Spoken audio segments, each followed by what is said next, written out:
Good morning, everybody. Mike Vacchi, Princeton Trader, here with your Thursday morning pre-market webcast. Okay, daily chart.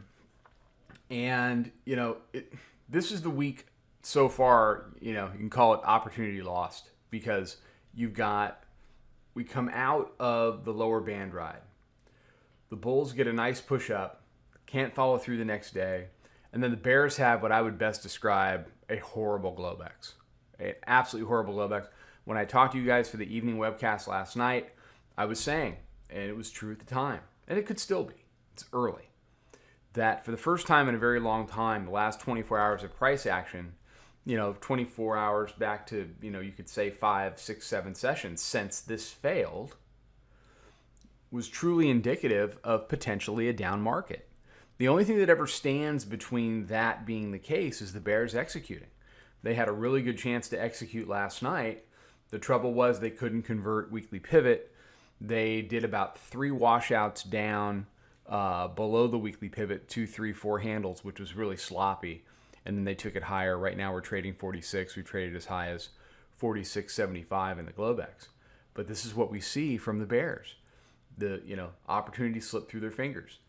If that continues to happen, what do? Well, we get on the long train.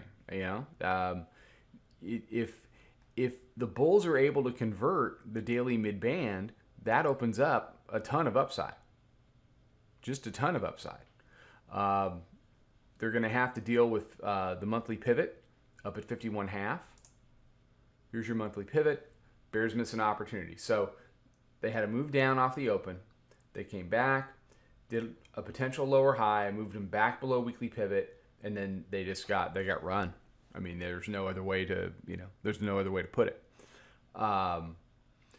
So as they do that, and they lost the daily pivot at 44 and change, that sets up a date with the monthly pivot. They struggled there yesterday. They tried to convert it back on Tuesday, but they were unsuccessful in doing so. If they can convert the monthly pivot, then it sets up a move to 57, the area of the daily mid-band, and that's where the rubber really meets the road, intermediate term. What are we going to do for the fall? Do we want to remain below mid-band and trade between mid-band and lower band and stay in a sell rallies environment? Or are we going to convert the daily mid-band, make it support, and turn August, September into a buy the dips environment again? So that's all still on the table. Look, the bears can come back from this. They really can. All they've done, you had 3 looks over the course of about 5, 6 hours, actually 4 looks over the course of 5 or 6, 7, 8, 9 hours at 57.75. You're now, 47.75. You've traded 46.75 multiple times during Globex. So 48 remains a deal, 51 remains a deal, 54s. There's a lot of resistance up top. The bears need to start doing a much better job, though, of defending that resistance. And when they defend that resistance, they need to do a better job of not only making lower lows, but making shallower lower highs. Okay? If the bears are going to ultimately prevail today into tomorrow, then they need a big hard push down that's going to scare some people out of the water, get below weekly pivot, go engage around 24.30, something of that nature. Okay. Absent that, what they leave themselves open to is the drip higher.